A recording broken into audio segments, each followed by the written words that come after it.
And as I understand it, they excavated around the entire perimeter of the base before they started the first course. You would always put your best workers on the corners, your most skilled people, since it's the corners that actually dictate how each course goes up.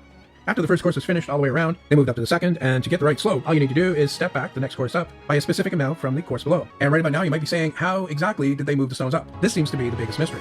The stones were roughly twice as long as they were wide and deep, so that when you actually stand one up on end, the tipping point is in the middle, which is level with the top of the block you want to put it up on. So it really wouldn't take much effort to tip it up onto that course and slide it forwards. And you're probably saying that these stones are massively heavy, and there's no disputing that. And if I were building a pyramid, I'd want one of those on each side. And if you look closely at the sides, or especially on an aerial view, you'll see these very noticeable lines where it looks like the pyramid face dips in. On my pyramid, this would be where I left out blocks so that I can move other blocks up, very much like a stairway. As you probably know, the pyramids were not just big piles of blocks like this.